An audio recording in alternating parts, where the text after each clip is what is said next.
The war had already lasted 3 years, and no one in the galaxy believed humans would survive it.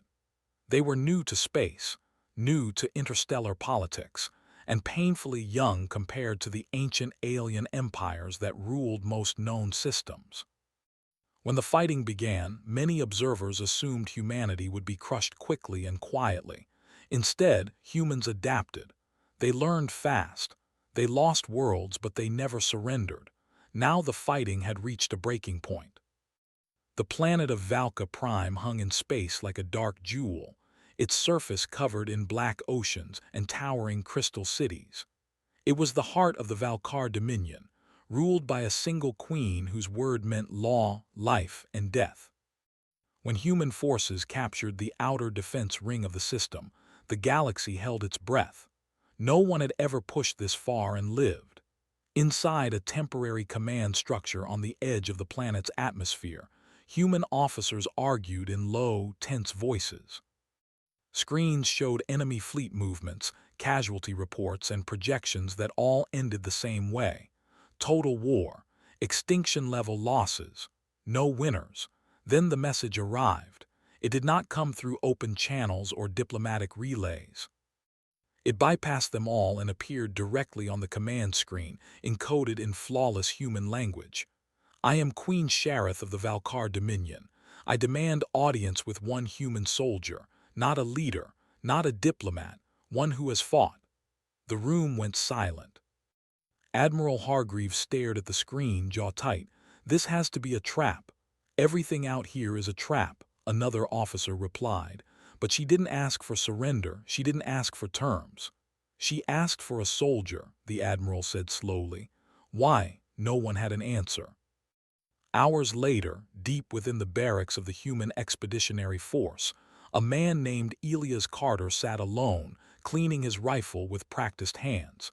He was not famous. He was not high-ranking. He had survived battles on 3 different worlds and carried scars he never talked about. To him, war was simple. You protected the person next to you.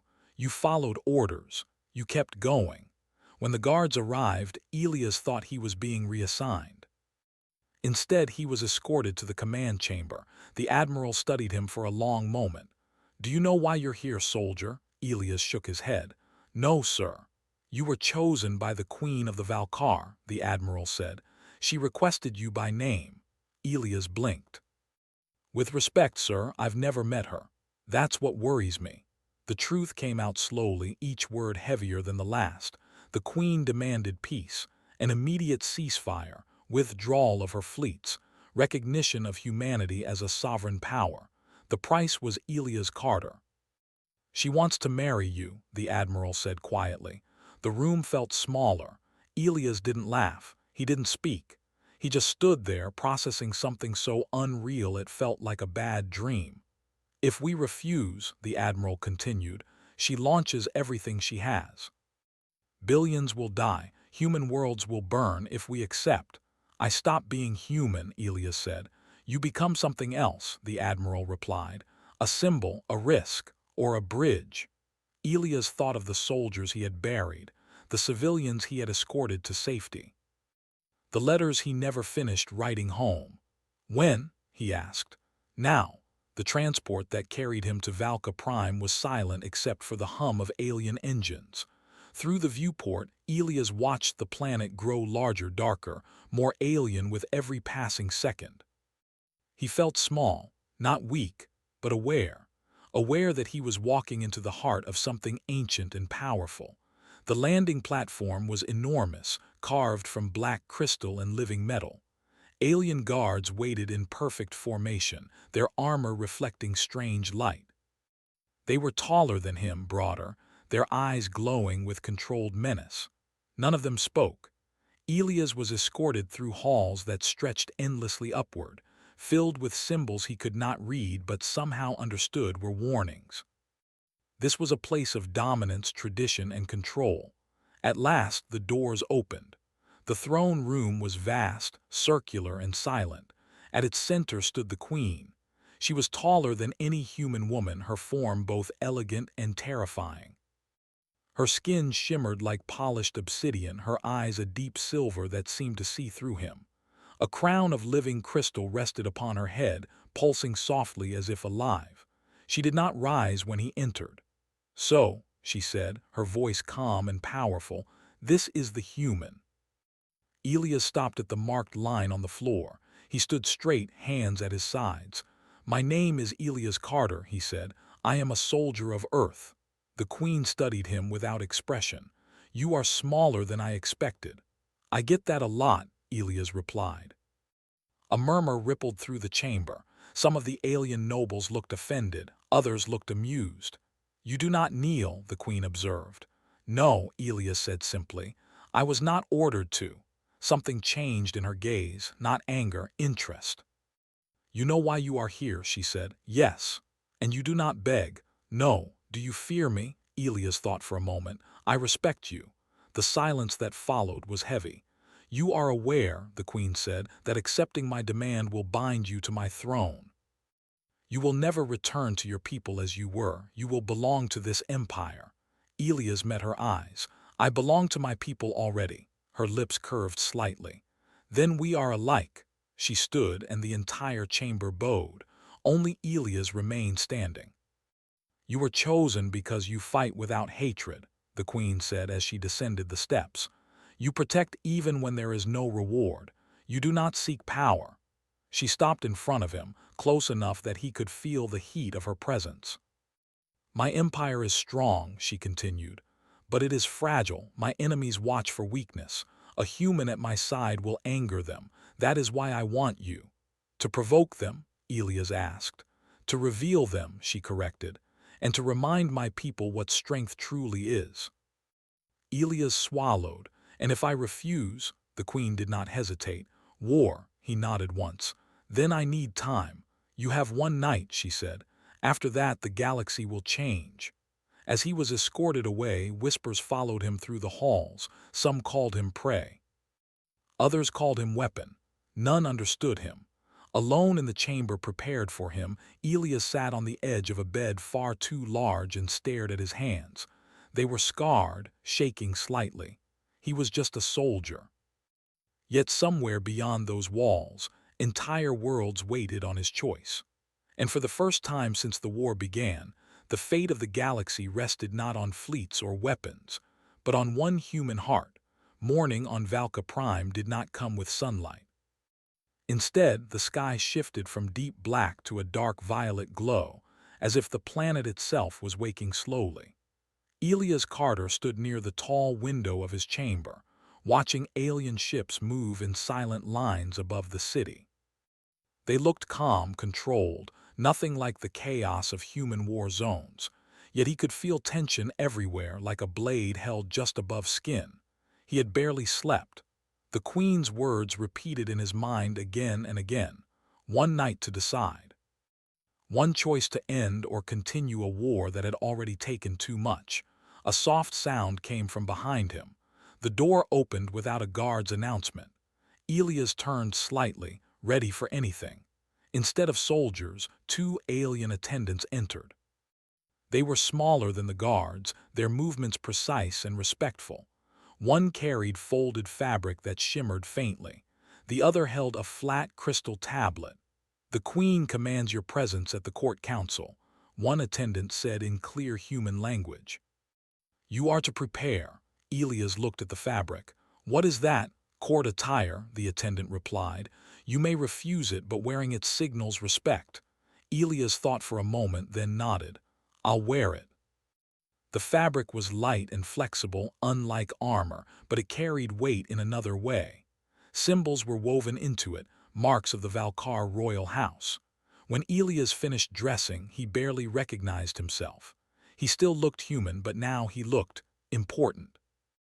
That thought made him uncomfortable. As he followed the attendants through the palace halls, he noticed how many eyes were on him. Nobles stopped their conversations when he passed. Warriors watched him with open judgment. Some looked curious, others looked angry. He heard whispers, not all translated, soft-skinned. At the highest point was the Queen's throne, empty for the moment. The room buzzed with controlled tension. When Elias stepped inside, the noise died instantly. Every gaze turned toward him. He felt exposed, like standing unarmed on a battlefield, but he did not lower his eyes. He walked to the center platform and stopped. Moments later, the queen entered. Everyone bowed. Again, Elias did not. The queen took her throne and looked down at the gathered council. "You may speak," she said. The reaction was immediate. "This is madness," one noble said sharply. "Binding the throne to a human invites chaos." "They are unpredictable," another added. "Their species is violent and young." "A symbol of weakness," a third voice said. "Our enemies will test us." The queen listened without interrupting. Then she raised one hand and silence returned. "You speak of weakness," she said calmly. "Yet it took 3 years to push them back. You speak of unpredictability, yet they stand when logic says they should fall." Her eyes shifted to Elias. This one was chosen for a reason. A tall alien commander stepped forward. His armor was marked with countless battle honors. "With respect, my queen," he said, "he is unproven in our ways. He knows nothing of our traditions, our power, or our enemies." "Then test me," Elias said. The words came out before he could stop them. A ripple moved through the chamber. The commander stared at him. "You dare speak?" Elias met his gaze. "You said I'm unproven, so prove it."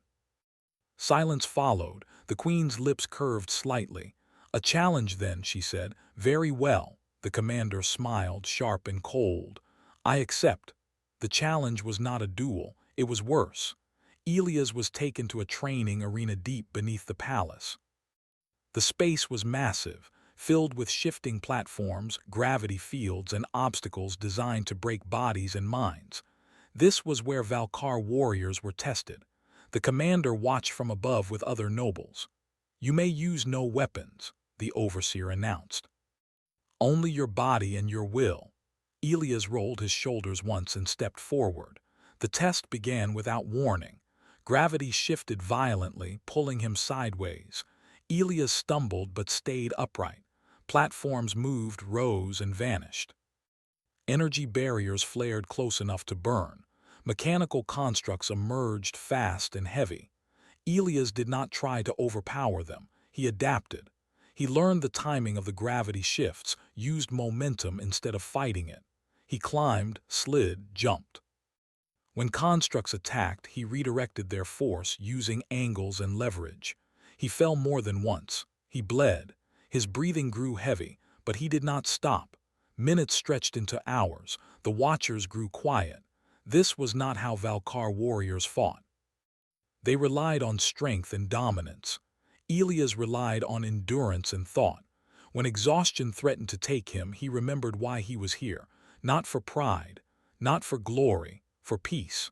At last, the final platform locked into place. Elias stood alone, shaking, blood on his sleeve, chest rising and falling hard. The test ended. No cheers followed, no applause, only silence. The commander said nothing as Elias was escorted out. His expression was no longer confident.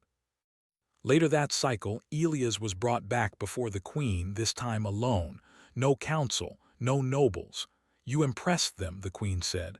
"I didn't try to," Elias replied honestly. "I just didn't quit." She studied him for a long moment. "That is why you are dangerous."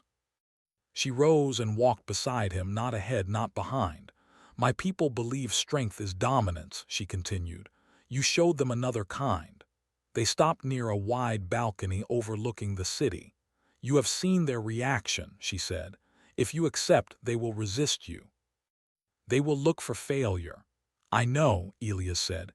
"You will be alone," she added. He thought of Earth, of the people who would never know his name if this worked, of the soldiers still fighting. "I've been alone before," he said quietly. The queen turned to face him fully. "You still have the choice to leave." "And the war?" She did not answer. She did not need to. Elias looked out at the alien city, at a civilization that was not his, yet now tied to him. "I haven't decided," he said. "But if I stay, I won't be your prisoner. I won't be a symbol you hide behind." Her eyes narrowed slightly. "Then what will you be?" He met her gaze. honest. Something shifted between them, not trust, not yet, but recognition. "Very well," the queen said. "Then learn, watch, understand this empire. You have until the next council cycle." As Elias returned to his chamber, exhaustion finally caught up to him. His body ached, but his mind raced. He was not welcomed. He was not wanted, but he was still standing. And somewhere deep within the palace, enemies were already planning their next move. Because if a human could survive the trials of Valka Prime, it grew sharper, quieter, and more dangerous. Elias Carter felt it everywhere he went. When he walked through the halls, conversation stopped. When he trained with the palace guards, they watched him like a strange animal, something to study, not trust. Some obeyed him out of duty to the queen. Others clearly waited for him to fail. Days passed on Valka Prime, marked not by sunlight but by changes in the sky's color and the low hum of the city. Elias spent his time learning. He learned Valkar customs, their strict codes of honor, their belief that strength meant control over others. He listened more than he spoke. When nobles insulted him, he did not respond. When warriors tested him, he endured. This confused them. To the Valkar, power demanded reaction. Anger, pride, punishment. Elias gave none of that. The queen noticed. From her throne, Shareth watched him carefully. She had ruled for many cycles, long enough to recognize threats. Most came loudly, with ambition and force. Elias was different. He did not seek influence, yet it gathered around him anyway. Some of the younger guards began to copy his training habits. Human-style drills, focus on teamwork instead of dominance, quiet discipline instead of ritual shouting. That worried the old nobles. One cycle before the next council, the queen summoned Elias late into the dark phase. He arrived armed only with a small personal communicator, his posture calm but alert. "You sense it," she said as soon as they were alone. "Yes," Elias replied. "Someone's planning something." "Not someone," the queen corrected. "Many." She stepped closer, lowering her voice. "They believe killing you will free the throne from this path. They believe I will have no choice but to continue the war." Elias absorbed that without surprise. "Then they don't know you very well." Her eyes sharpened. "No, they do not." She studied him for a long moment. "If an attempt is made on my life, you must not interfere." Elias frowned. "That's not something I can promise." "This is not a request," she said. "Then it's something you shouldn't ask," Elias replied quietly. The silence that followed was dangerous. "You forget your place," the queen said. "No," Elias answered. "I remember it." Something unreadable passed across her expression. "Go," she said at last. "Be ready." The ceremonial gathering began during the next sky shift. It was meant to honor ancient Valkar victories, a public display of unity and strength. Nobles filled the grand hall. Warriors lined the walls. The queen sat on her throne, flawless and calm. Elias stood below, positioned as tradition demanded. Visible, exposed. He knew this was where it would happen. He felt it before he saw it. A ripple in the air. A change in movement. 3 figures among the crowd shifted at once. Too coordinated, too precise. Energy weapons activated silently. Elias moved. He did not shout. He did not think. He reacted. The first shot fired toward the throne. Elias stepped into its path, the energy tearing through his shoulder instead of the queen's chest. Pain exploded, white and hot, but he stayed upright. Gasps echoed through the hall. The second attacker lunged forward. Elias closed the distance, using his injured arm to knock the weapon aside while driving his weight into the attacker's center. They fell together. Elias rolled, came up on one knee, and slammed his elbow down hard. The third attacker hesitated. That was the mistake. Palace guards finally reacted, weapons raised. The last attacker tried to flee, but Elias tackled him from behind, ignoring the pain screaming through his body. He held the attacker down until guards tore them away. The entire hall stood frozen. Elias pushed himself to his feet, blood soaking the strange Valkar fabric he wore. He swayed but did not fall. The queen had risen from her throne. She walked down the steps slowly, every eye following her. She stopped in front of Elias. "Why?" she asked quietly. He struggled to focus. "You were in the way. That was not your order," she said. "No," Elias admitted. "It was." The guards dragged the attackers away. The nobles whispered in shock and fear. This was not how things were meant to happen. The queen raised her voice. "This gathering is ended," she said. "Return to your quarters." No one argued. Elias barely remembered the walk to the medical chamber. Alien healers worked quickly, sealing the wound, stabilizing his body. He faded in and out, catching fragments of conversation. "Human biology is resilient." "You disobeyed me," she said. "Yes," Elias replied, his voice rough. "I would do it again." She did not respond immediately. Her gaze was fixed on his injured shoulder, now wrapped in glowing bandages. "You had the chance to step aside," she said, "to let fate decide." Elias met her eyes. "I don't believe in fate, I believe in choices." The queen leaned back slightly, studying him in silence. "They will call this weakness," she said.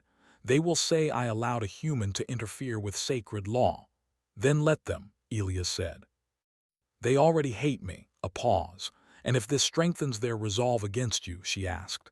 Elias thought of the pain, the fear, the moment he chose to move. "Then at least they'll know why," he said. Something shifted in the queen then, not doubt, not fear, respect. "You were offered freedom," she said slowly. "After the trial, you could have left and let the war burn. I know. Why did you stay?" Elias looked at the ceiling, then back at her. "Because I've seen what endless war does. And because if I walk away now, everything you're risking means nothing." The queen stood. "You have bound yourself deeper than any oath," she said. Days later, the truth spread through the empire.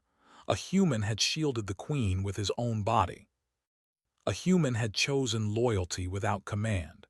The story changed as it traveled, growing stronger with every retelling. Some nobles grew angrier.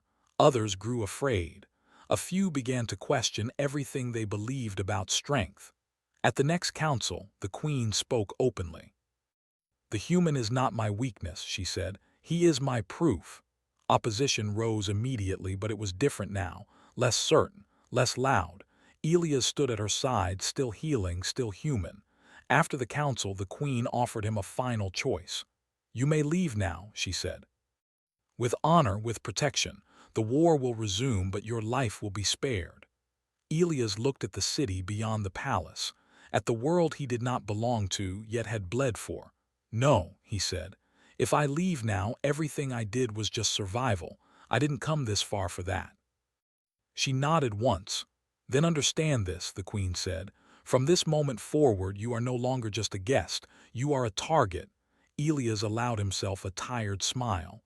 "I figured." As shadows moved within the empire and distant fleets watched Valka prime closely, one truth became clear.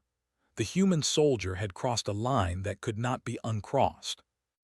And the galaxy would soon learn the cost of underestimating a choice made without fear. The Empire did not sleep after the assassination attempt. Valka Prime remained calm on the surface, but beneath that calm, plans shifted and loyalties cracked. Messages traveled through hidden channels. Fleets repositioned at the edges of controlled space. Ancient rivals of the Valkar Dominion watched closely, waiting for proof that the queen had finally weakened herself. Elias Carter felt the change before anyone told him. The guards outside his chamber doubled. Patrol routes changed daily. Some faces that once looked at him with open dislike now showed something else: uncertainty. Respect, maybe, or fear. His shoulder healed quickly by alien standards, but the pain lingered. He trained anyway. Each cycle he trained with the palace guard in the lower arenas. He never tried to command them. He trained beside them. He fell, got back up, corrected his mistakes openly. Slowly, a few guards began to mirror him. Not all, but enough. That worried the old commanders. During one training session, a senior warrior named Corval stepped forward. He was massive, his armor scarred from decades of battle. "You weaken discipline," Corval said loudly so all could hear. "You teach them to question." Elias wiped sweat from his brow. "I teach them to think. Thinking slows reaction," Corval replied. "Strength is obedience." Elias shook his head. "Strength is knowing when not to obey." A murmur spread through the arena. Corval's eyes hardened. "Careful, human." "I am," Elias said calmly. "That's why I'm still alive." The queen observed these interactions from afar. She did not intervene. This was part of the test, not of Elias but of her empire. At the next High Council, tensions finally broke open. Reports arrived that 3 neighboring powers had begun joint military exercises near Valkar borders. Officially, they claimed it was routine. No one believed that. "They smell weakness," one noble snapped.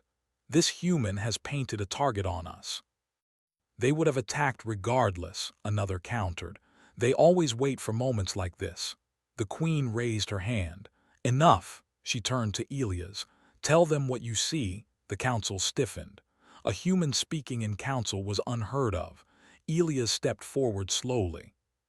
"They're testing you," he said. "Not because of me, because they think you're divided." A noble laughed bitterly. "And you will fix this division." "No," Elias replied. "You will, but not by pretending it doesn't exist." Silence followed. "They expect fear," Elias continued. "Or overreaction. If you give them either, they win." "And what would a human suggest?" Corval asked mockingly. Elias met his gaze. "Unity, real unity, not forced, chosen." Some scoffed, others listened. The queen leaned forward slightly. "Explain." Elias took a breath.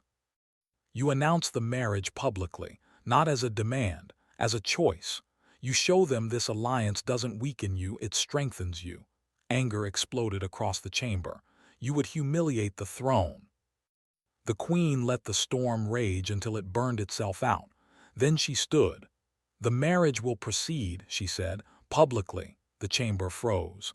"And it will proceed because I choose it," she continued. "Not because of fear, not because of pressure. Because I believe this path leads to survival." Her gaze swept the room. "Those who cannot accept that are free to challenge me by law." No one moved. The announcement spread across the empire within hours, across the galaxy within days. Reactions were immediate. Some alien cultures mocked the Valkar openly, others expressed shock. A few sent quiet messages of curiosity. Humanity's leadership was stunned. Panic mixed with relief. On Earth, protests broke out. Supporters called Elias a hero. Critics called him a hostage. Elias saw none of it. He stood beside the queen as preparations began. The ceremony would not be simple. Valkar tradition demanded trials, not for celebration but for proof. The queen's chosen mate had to survive symbolic tests meant to represent leadership, sacrifice, and restraint. Many hoped Elias would fail. The first trial was endurance. Elias was sealed inside a chamber designed to overwhelm the senses. Shifting gravity, blinding light, crushing silence. No enemy to fight, no task to complete, just survival. He lasted longer than most Valkar nobles expected, not because he was stronger, but because he learned to be still. He breathed. He waited. When the chamber finally opened, he walked out on his own feet. The second trial was judgment. He was presented with simulated scenarios based on real Valkar conflicts. Each choice affected thousands. There were no perfect answers. Elias chose restraint when dominance was expected, mercy when punishment was tradition.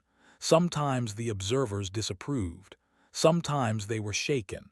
The third trial was the hardest: control. He was given authority over a small guard unit and conflicting orders from different commanders. Tradition demanded he assert dominance and punish disobedience. Elias did not. He listened. He questioned. He unified the unit under a single purpose. When the test ended, the unit stood together, not fearful but loyal. That frightened the nobles more than any failure could have. As the ceremony drew closer, the threats became clearer. Long-range sensors detected hostile fleets moving out of formation, not attacking yet. Watching, they will strike during the ceremony, Corval said grimly, to prove your choice wrong. The queen looked at Elias. They will expect me to hide. Elias shook his head. Then don't. The plan that followed was simple and dangerous. The ceremony would proceed as announced. The fleets would be allowed to approach openly. No ambush, no retreat. Human forces were notified quietly. They moved into position not as invaders, but as allies. On the day of the ceremony, the sky over Valka Prime burned with color as foreign fleets entered orbit. Citizens gathered in silence. Warriors lined the ceremonial platform. Elias stood beside the queen, unarmed. The galaxy watched. A transmission broke through. An enemy leader appeared on massive hollow screens. "You disgrace your throne," the leader sneered. "Bind yourself to a lesser species and expect peace." The queen stepped forward. "I bind myself to strength," she said. "You mistake its form." The enemy laughed. "Then let us test it." The first shots did not come from the ground. They came from orbit. Human and Valkar fleets moved together instantly. Not perfectly, not without losses, but together. Elias felt the ground tremble beneath his feet as distant explosions lit the sky. The queen did not flinch. She turned to him. "This is the moment," she said. "If you wish to leave, no one will stop you." Elias looked at the burning sky, at the warriors holding the line, at the people watching, afraid but unbroken. "I'm not leaving," he said. The queen raised her voice so all could hear. "Then witness," she declared, "the strength of choice." As human and alien ships fought side by side above Valka Prime, something changed across the galaxy. The enemies had expected fear. They found resolve.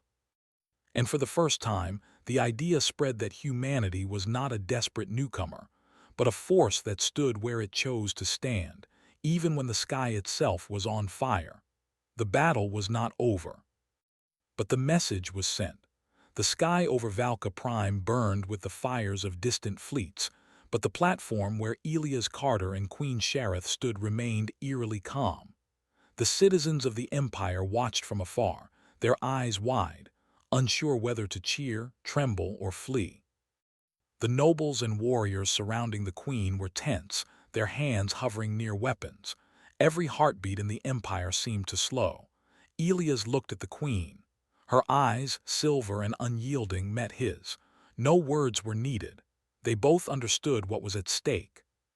A wrong move here could ignite war across multiple star systems, but courage and unity could rewrite history. He inhaled deeply, feeling the weight of every choice he had made and every life that depended on him. For the first time, he did not feel fear. He felt responsibility, and with it, clarity. The enemy leader, visible on massive hollow screens, sneered and barked orders to attack. But the fleet formations faltered under the combined human and Valkar coordination. Humans had taught Valkar engineers simple but effective strategies, and the Valkar soldiers had adapted quickly, following Elias' calm example of observation, timing, and precision. Explosions lit up the skies, painting the city below with flashes of red, orange, and silver. Alien fleets moved aggressively, but the humans and Valkar worked together seamlessly. For every ship destroyed, another advanced, covering each other, protecting civilians and keeping the ceremonial platform in clear view. From the balcony where the queen and Elias stood, it looked almost peaceful, a controlled storm of movement, courage, and determination. The enemy underestimated both species. They assumed the queen's human companion would freeze or falter or be irrelevant. Instead, he had become a living symbol of unity, of purpose beyond mere obedience. Corval, who had been skeptical of Elias from the start, now watched with astonishment.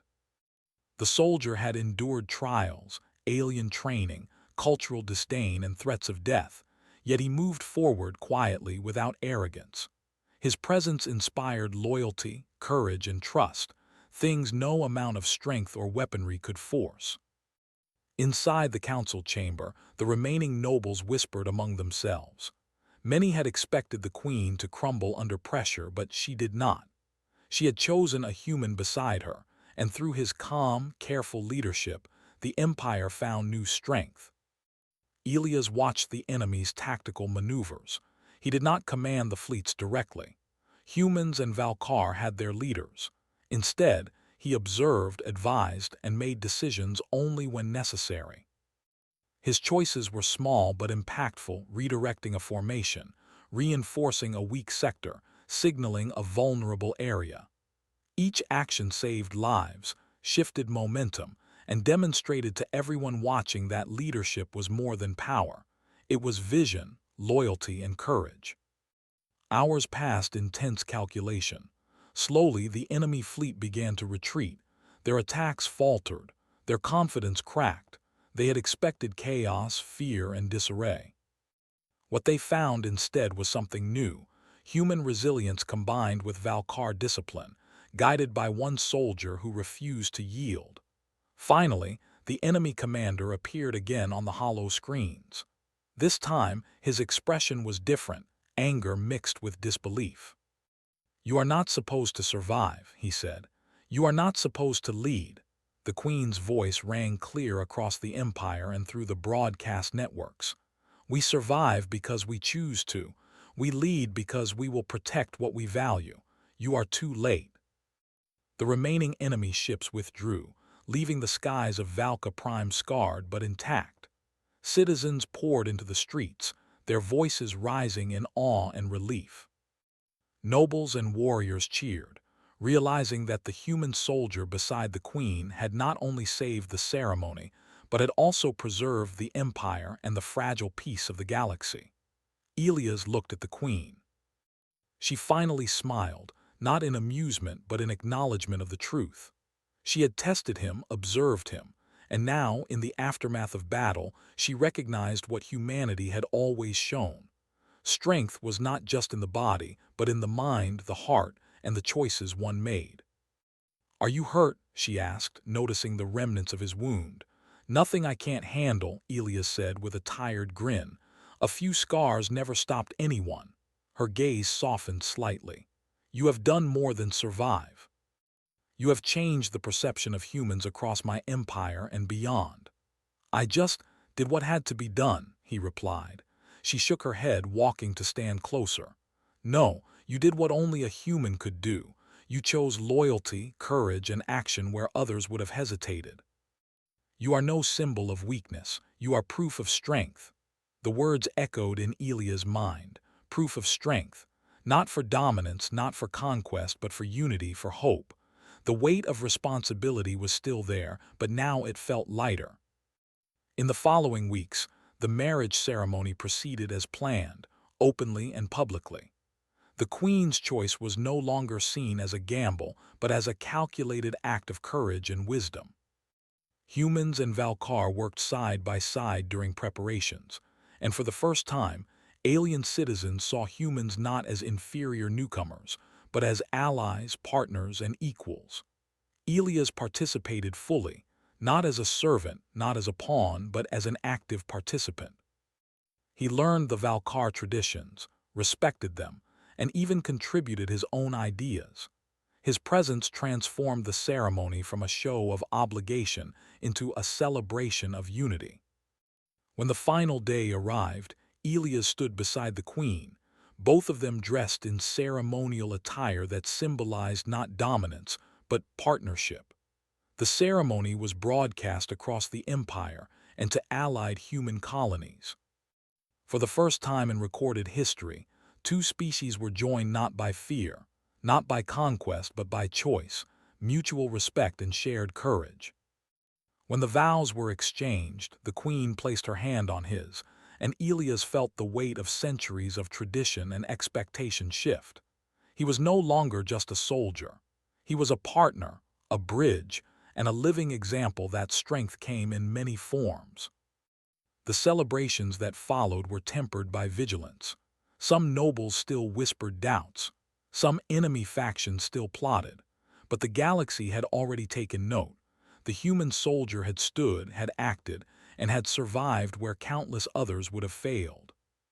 Weeks later, Elias walked through the city with the queen at his side. Civilians approached him, not to bow or beg, but to speak, to ask advice, to see for themselves the man who had changed history. Children pointed, wide-eyed, and elders nodded in quiet approval. Corval approached him cautiously. "I doubted you," the warrior admitted. "I thought you would fail. I was wrong." Elias smiled faintly. "We all fight in ways we don't expect. You adapted, so did I. That's what mattered." Corval studied him, then nodded with genuine respect. "Then I will follow you, human. Not because I must, but because I choose to." And that choice rippled outward.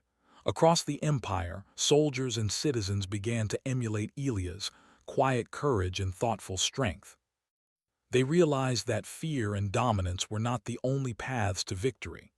They saw that loyalty, bravery, and intelligence could accomplish far more. Months passed, and the galaxy slowly recognized the significance of what had occurred on Valka Prime. Humanity was no longer seen as fragile newcomers. Humans were clever, resilient, and capable of choices that could shift the balance of power. And Elias Carter, the ordinary soldier, had become a legend. He never sought the title. He did not crave admiration. He simply stood, acted, and chose. And that had been enough to save a civilization, forge an alliance, and teach the galaxy that true strength comes not from fear, weapons, or tradition, but from the courage to act wisely, boldly, and with heart. The Queen turned to him one evening as they watched the twin moons rise over Valka Prime. "You could have left," she said quietly. "I could have," Elias admitted. "But leaving wouldn't have changed anything. Staying, maybe it did." She nodded, her hand brushing against his. "It did, and in doing so you have shown what it means to be human." Elias looked out at the horizon. The city glimmered, the skies were calm, and the galaxy felt a little different. Not because war had ended entirely, but because the future now held possibilities no one had dared imagine before. And in that moment, standing beside an alien queen as equal, Elias Carter understood something that no battle, no trial, and no enemy could ever teach. That one human with courage, loyalty, and choice could indeed change the course of a galaxy. The war had not just been survived, it had been transformed. And humanity, once underestimated, would never again be ignored. The galaxy was listening, and it would never forget.